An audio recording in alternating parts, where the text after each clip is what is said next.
Bonsoir chers internautes, que Dieu vous bénisse abondamment.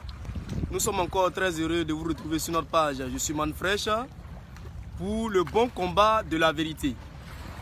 Je me présente, je suis frère Ange Kwasi, prédicateur à l'église du Dieu vivant, la Manfresh. Le message prophétique de ce temps de l'aube qui est destiné à la perfection des saints. Que le nom du Seigneur soit abondamment béni. Le dimanche dernier, nous avons parlé de la divinité de Jésus-Christ. Et le thème que nous avons traité était le suivant. Jésus-Christ homme est-il vraiment Dieu? Et nous avons répondu à cette question sans embâche en disant que Jésus-Christ homme, Jésus de Nazareth, il est Dieu. Et que c'était Dieu lui-même qui avait pris un corps de chair. Le Dieu Esprit qui avait pris un corps de chair et qui est venu sur la terre. En la personne de Jésus de Nazareth. En la personne de Jésus-Christ, homme. Et nous avons donné des versets pour attester que l'Éternel de l'Ancien Testament, c'est le Jésus-Christ du Nouveau Testament. Que le nom du Seigneur soit béni. Ce soir, on va encore répondre à une autre question. On va avancer un peu dans la révélation en se demandant entre le Père et le Fils, qui est le véritable Dieu? Entre le Père et le Fils, qui est le véritable Dieu? Sans plus tarder, nous allons prendre nos Bibles et on va lire l'Écriture. On va dans Jean 17 au verset 3, mais je vais lire le verset 1er au verset 3. Après avoir parlé ainsi, Jésus leva les yeux au ciel et dit: Père, l'heure est venue. Glorifie ton Fils afin que ton Fils te glorifie, selon que tu lui as donné pouvoir sur toute chair, afin qu'il accorde la vie éternelle à tous ceux que tu lui as donnés. Or, la vie éternelle, c'est qu'ils te connaissent, toi, le seul vrai Dieu, et celui que tu as envoyé, Jésus-Christ.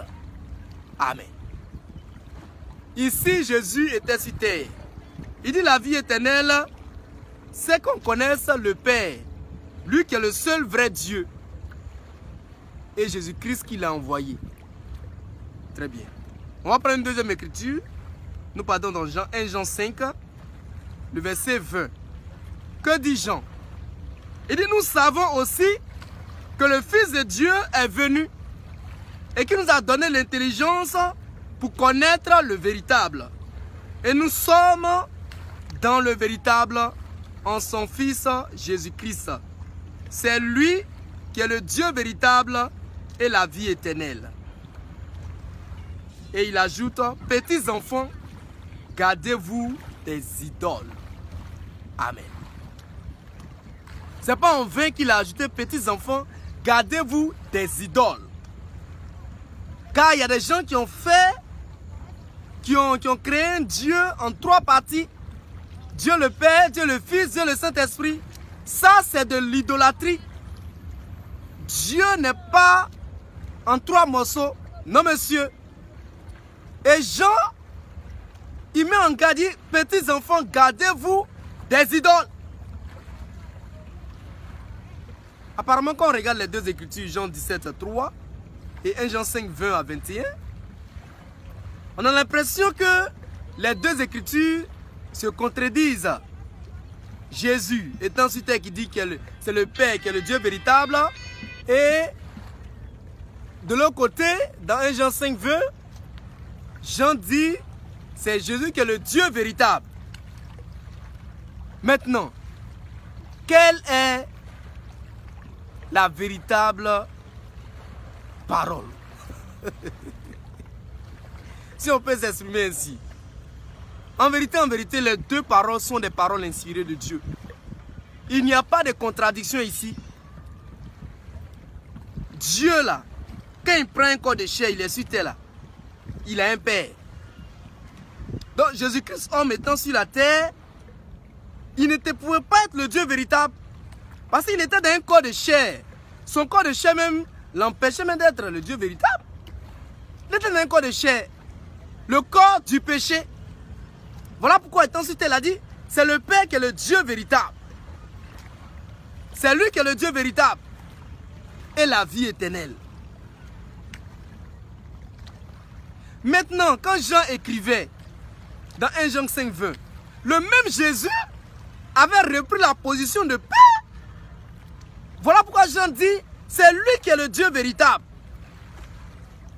Amen. Donc il n'y a pas de contradiction. Il faut simplement comprendre les Écritures et la puissance de Dieu. Il faut simplement comprendre les Écritures et la puissance de Dieu.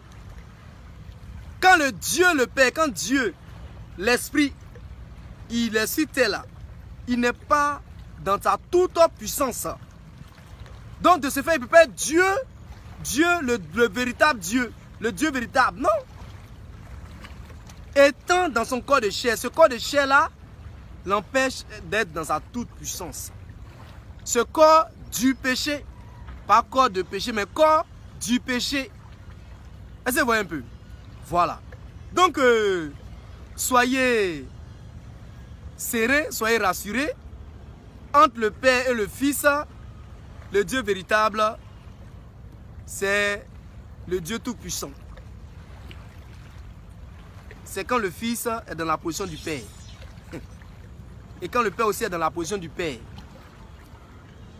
En vérité, c'est la même personne divine. Mais comme Christ, il est sur terre, il était sur terre, d'un corps de chair qui l'empêchait de démontrer sa toute-puissance, il dit non, c'est le Père qui est le véritable Dieu. Et on lui a demandé même, Seigneur, tu reviens quand?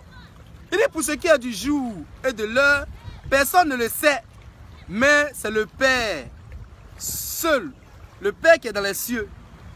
Donc en vérité, lui-même n'avait pas la date de son retour. Mais pourquoi? C'est parce que il n'était pas dans sa position de Père. Donc la divinité de Christ, comme je vous ai dit la dernière fois, selon l'écriture que j'ai citée, le mystère de Dieu là, c'est Christ. Et si on connaît véritablement la position du Seigneur Jésus-Christ, on connaît les manifestations du Seigneur, on sera tranquille. On sera tranquille même. On ne sera pas embrouillé. On ne va pas faire Dieu en 3 morceaux. On ne va pas faire Dieu en 3 personnes divines. Non, non, non. On peut parler de peut-être 3 manifestations. Sinon Dieu a plusieurs manifestations. Dieu en a plusieurs. Dans l'écriture, il est dit que Dieu parlait, il était dans les cieux, et puis on entendait sa voix ici sur la montagne. C'est le même Dieu. Il est tout puissant, il peut tout faire. Que le nom du Seigneur soit abondamment béni.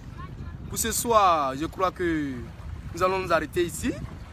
Et sachez que Jésus-Christ, homme là, Jésus qui était sur la terre là, il était Dieu. Et on a démontré par les Écritures. Il a dit, lui et puis le Père, ils sont un. Lui et puis le Père, ils sont un. Et on vient encore de démontrer que quand il est sur la terre là, en tant que Dieu d'un corps de chair, il n'est pas dans sa toute puissance. Donc de ce fait, il ne peut pas être le Dieu véritable. Il ne connaît pas tout. Dans son corps de chair, il dormait. Il avait faim. Il avait sommeil. Mais le Dieu esprit, il ne dort pas. Il ne peut même pas sommeiller. Somnoler même. Donc vous voyez, voilà. Soyez bénis. La divinité de Christ, c'est un grand mystère. C'est un grand mystère. Que le nom du Seigneur soit béni. Et à très bientôt sur notre page. Je suis Manfresh pour d'autres émissions pour notre perfection. À bientôt.